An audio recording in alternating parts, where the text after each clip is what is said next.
There are two questions that I think are really helpful in my life when I'm trying to understand what's really going on in a situation, what's behind the scenes, if you will, and that is the question of, and why is that?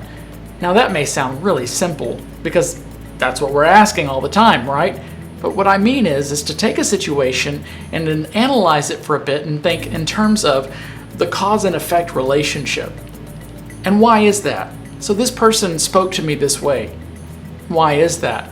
Why did they speak to me that way? And we can look at ourselves primarily in the immediate and the sense of how we feel about things, but the question of, and why is that, tends to help us to understand others a little bit more as well.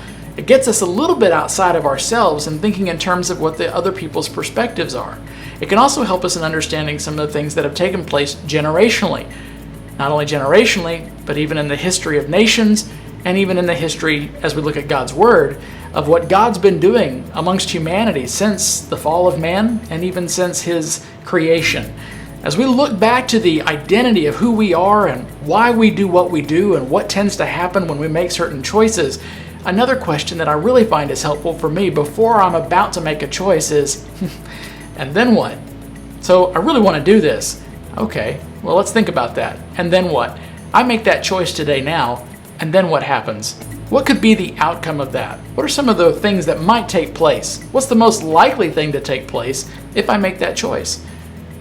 This is helpful when talking to others about things that they're wrestling through as well.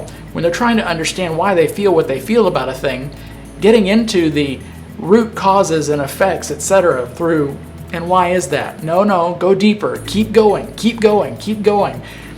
And then when you're looking at the future to say, and then what?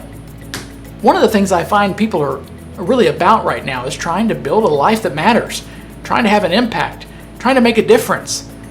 And yet, if it doesn't have an effect upon things that are eternal, has it really made the difference that we're hoping for? Most of what people are talking about today has a lot to do with how we feel right now, what we're experiencing, what we want or need right now. Some of what we're talking about is what we think might be the best version of tomorrow. And yet, are we really hearing any practical next steps? Most of what we're hearing is the reactionary responses, the things that we feel and think right now, getting stuff off of our chest, trying to move people to do certain things in certain ways based on certain feelings and emotions that can be extremely intense right now, no matter what side of things you sit on. My question to you is, if you look at your life as far as eternity is concerned, and you ask your questions like, and why is that? Why is it that I really view things about eternity the way that I do? Where does that come from? Where did I hear that?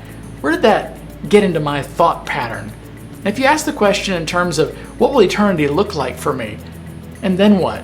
And then what? To the point where you recognize that there's only a certain number of years that we may have on this planet. And then what? It's a valuable question, because if I am an eternal person, that means there's a whole lot more after I leave this earth than there is while I'm on it. And what I do with the time that I have must really matter and count for something more than just my impact here, now, today. So we have choices to make, things to consider. And we certainly are having to evaluate life right now in terms of the decisions that people have made before us. When we get down to the root of it, humanity has a sin problem. No matter how we look at it, we have our own way of viewing things, we have our own wants and our desires, our needs, etc. And you can talk to the person sitting right next to you today, perhaps in your own living room, and find that the answers to a lot of the questions are going to be different. We need something greater. We need something of more value. We need something that lasts longer. We need something that stands the test of time and is unwavering and unchanging. The only thing that makes the most sense about this is the unchangeable, immutable God who created us, has a plan for our lives, and loves us so much that He actually made a way for us to spend that eternity with Him. And then, in giving us a new identity, an identity He had planned for us, He gave us a purpose.